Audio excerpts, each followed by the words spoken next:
fellow comic geeks. Welcome back to Indie Showcase.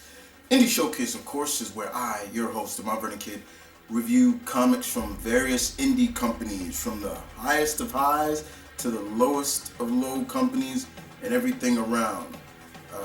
So for everybody who doesn't know what that means, it means from the biggest indie companies to the lowest and everything in between. And today I'm here to review a book that I got from MegaCon this year, and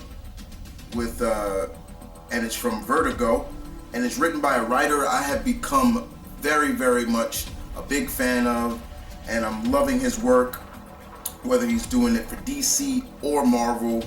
John Ridley, the Academy Award-winning writer of 12 Years of Slavery, and it's titled The American Way, Those Above and Those Below. Nice cover, right? Very nice cover, don't you think? Yeah. So, what was this about? Well, this was good. That's the first thing you need to get right off the bat. If you ever read this, this was good. John really tells a very interesting story that takes place in the 1970s of where the government created supers, in a sense, in a program.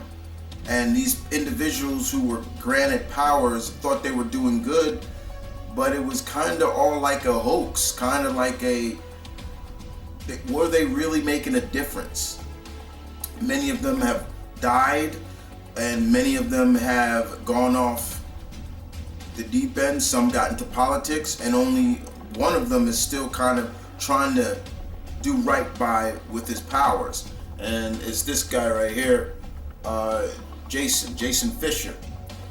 They were given powers back in the 60s, but now it's the 1970s, and a lot of things have changed. His powers are very interesting. First, he has a rocket pack on, so it gets him around, but he's practically invulnerable. He's basically invulnerable with super strength.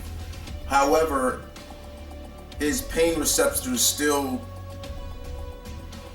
basically feel the pain. So even though he's invulnerable, he still feels the pain. So when he's getting shot, he's like, and you hear it in the thought bubble, he's like, getting shot hurts. It hurts like hell. So he's still his pain receptors are not dead. He can't turn off he's not the Midnighter. He can't turn that off. He still feels the pain. But the series is that he is trying to make a difference, while someone that was also a part of his team who saved his life, her name is what was her name again? I'm trying to remember her name. Her name was her name is Missy, and she was a hero called Old Miss, because she's from Mississippi. And she's running into politics. And then there's another girl called whose name was Amber. Her name was Amber Wave, and she basically is basically leading a radical group of like fighters, kind of like freedom fighters. It kind of goes into the whole deal of like, remember how there were like protesters for the war in Vietnam and people like that? She's kind of like that. But she's not in the right head, because one of the members of the team that Jason and Missy was a part of, she was on the team too, died. Her lover, his name was Old Strong, I believe, and he was a big, he was a powerhouse, and he took a nuclear missile to save pretty much the world, and the nuke killed him. It killed him. He was being killed by radiation poison, so he died.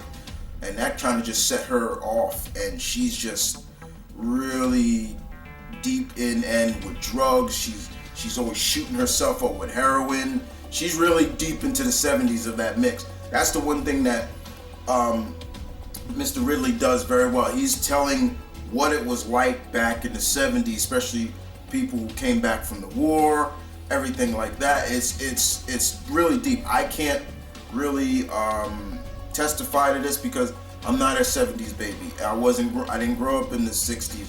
I'm an 80s brat. So for me, my knowledge of the 70s came from my parents and my aunts and uncles, like what it was like back then and what it was like for blacks as well. This gets real deep into that. Jason is trying to stop a gentleman who is going around killing drug pushers because he's from Baltimore. He's from Bmore, and when he stops him, the black community is looking at him like a race traitor.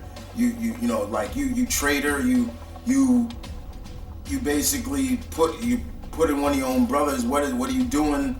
And he's like, you killed him and everything like that. And Jason is like saying like, but he was pushing drugs, like he was killing people, and even his own brother who was nearly killed by one of his enemies, even is kind of not justifying it, but he's just saying, but Jason, you killed too. And he's like, yeah, I killed the guy that put you in that wheelchair, you know, who ruptured your spine, who put you in that wheelchair.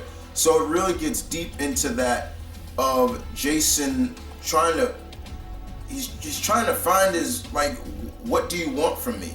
Like, in a sense, like, do you want me to stop these people or not? And even when the government starts asking for his help, he's like, I'm not gonna help y'all. And so it gets real deep into that deep water politics. Missy, old Miss, she starts running the campaign of like being true to the South and things like that, also holding back a lot of information from her husband. For example, she has pancreatic cancer and she's dying, so she doesn't tell him that. And then finally, another old member of the team who's gotten to journalism is telling her, like, you gotta tell the truth. Like, stop hiding it and stop. You're letting the politics rule you. Because when you were old Miss, you were caring, you were loving. You didn't care what color someone was. You would do the right thing. She's the one that saved Jason. This is Jason once again. Let me give you a good look at Jason. This is Jason right here. That's him. He kind of looks like Shaft with a rocket pack. And as you can see, he's bulletproof. You see bullets. It's kind of like a mixture of Luke Cage in a sense. Because that was the first thing I was like, yo, he reminds me of Luke Cage. And Missy here, this is Missy right here. This is her. There is a picture of her. This is Amber. This is the one I'm talking about, Amber Wave. That's her name. They have a lot of names from like the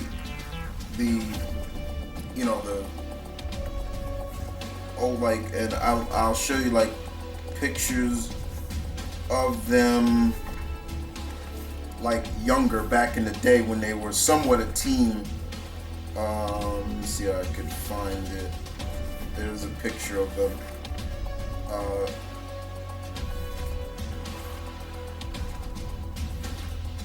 my God, where's the picture of them? Here we go. Here's some of them right there. There are old pictures of them from back in the day. But this is brutal. This is legit. A real good storytelling of Amber. All the different pieces, the characters in there are coming to their senses and trying to find themselves in this time. If you do pick this up, I will say this is not kid friendly. This is very brutal. There are some kills in here that the government does that are just brutal. A lot of realism in terms of they drop the N-word up in here. This is straight up when it comes to Jason. Like even soldiers, cops, it's legit. Like they're using the N-word heavy in here. At a time that it wasn't like nobody wasn't scared to say it. One of my favorite scenes in terms of the artwork, and the artwork is really good. The artwork is done by George Genti.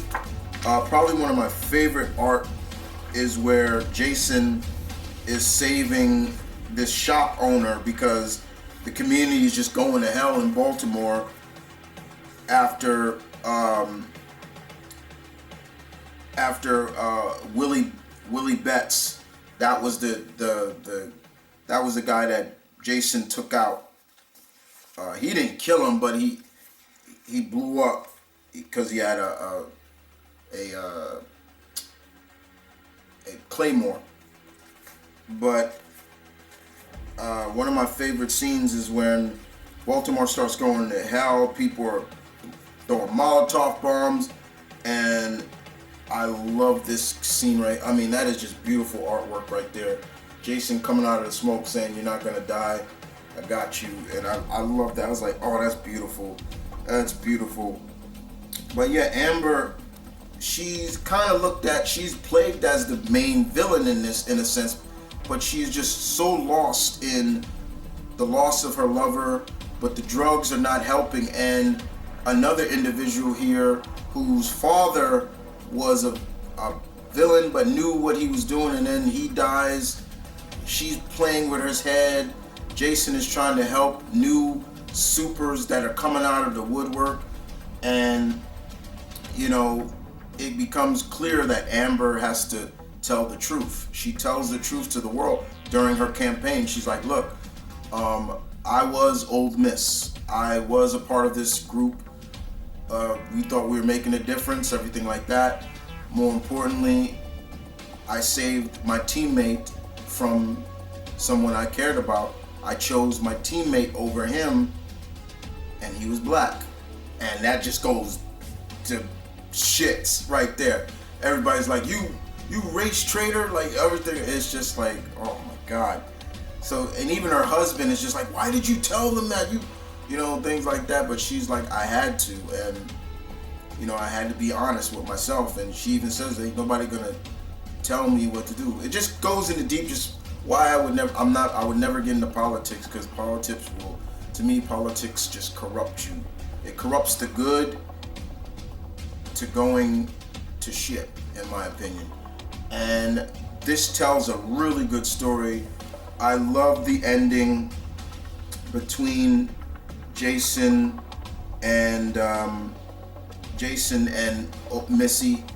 You know, basically, you know, they have a real good solemn moment together, and you see them right here, and she's talking about, you know, you gotta find these new young supers that are popping up and help them, guide them. She's basically giving a Professor Xavier speech, like guide them, help them find the way. And he's all like, I don't know if I'm right. And she's like, by default, you're the one that has to. You're the only one of us that truly kind of stayed on that path of trying to balance the good. And I love that when she says to him, she says, you'll come to the funeral, won't you? She's talking about her own funeral. And he says, Missy, ain't enough crackers in the whole state to keep me away. I'm like, yeah, that's crazy. For anybody who doesn't know what that is, then what she meant by that, that was a term that blacks called white people. You know, they had a name for us, yeah, we had a name for them. And I'm not saying for everybody, but it's just, yeah, my grandfather told me about it once when I was younger, and I was just like, what does that mean? And he told me, you know.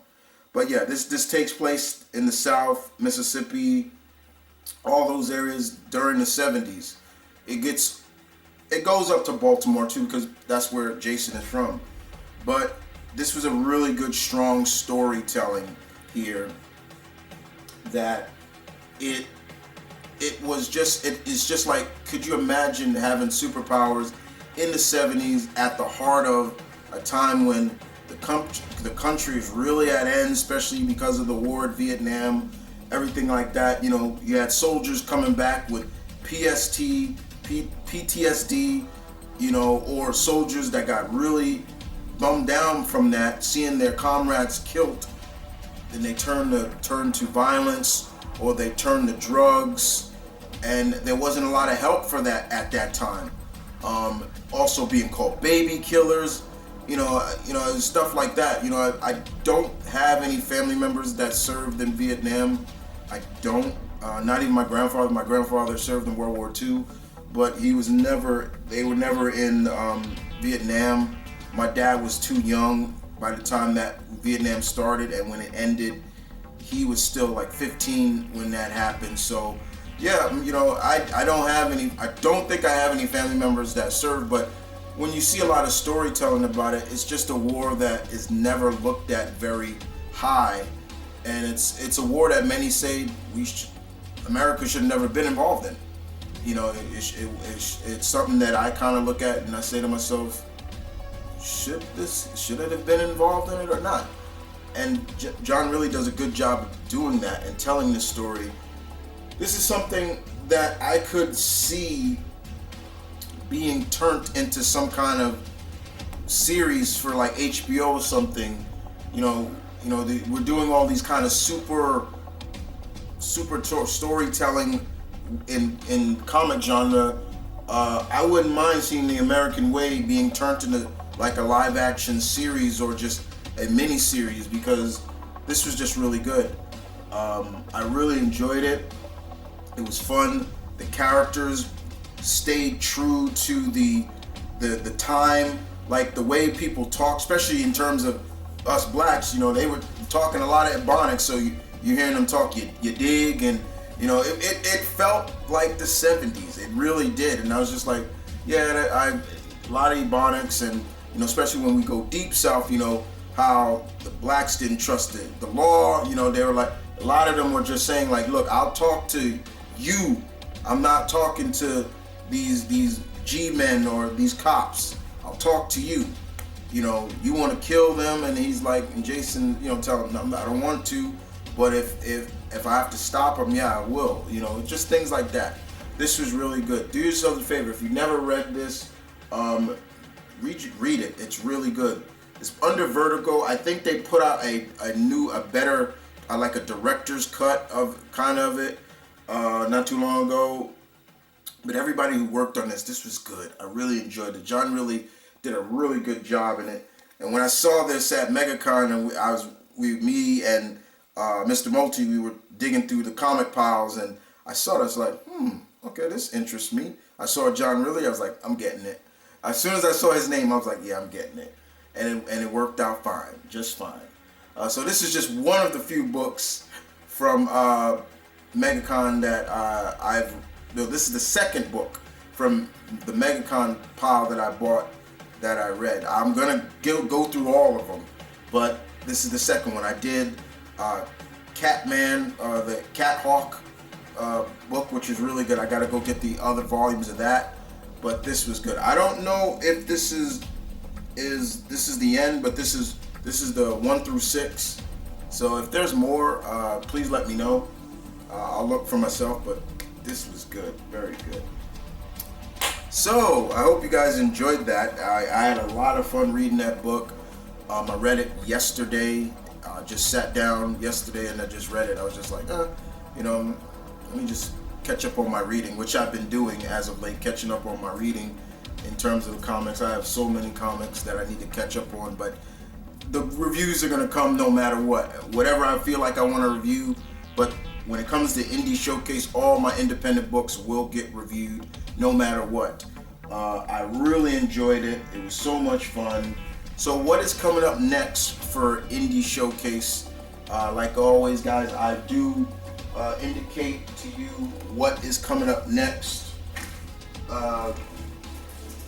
What is coming up next for Indie Showcase? What books will we be doing next? Well, one of them will be from a Kickstarter that I have been a loyal supporter of, and this is coming from Robert Malteri, called Nightwolf. But let me make sure I'm getting it right. Yeah, Nightwolf. This is just something I'm a big werewolf guy, so I'm gonna get this. This is the first 6 volumes of his series. I've been keeping up with his series. Anytime a new one comes out of him, I always back it. So that will be done. I'm also going to be reviewing the last of the Shadowhawks This is as you all know me, guys, I'm a big Shadowhawk fan. But this is the last book that came out about Shadowhawk. So I'll be reviewing that on Indie Showcase. We're going to be going to Black Box Comics, and I'm going to be reviewing Ninja Kaitan. I saw this, I was like, is this supposed to be like a rip-off of Ninja Gaiden? So I'm like, I'm gonna read it. And of course, we're gonna read, definitely gonna be reviewing Donny Cates and Ryan Stegman's Vanish, definitely. So those are some of the things that are coming up next on Indie Showcase. Well, guys, as always, thank you for watching. I hope you enjoyed it. I will see you guys next time for Indie Showcase. As always, you guys take care. Keep reading. Deuces.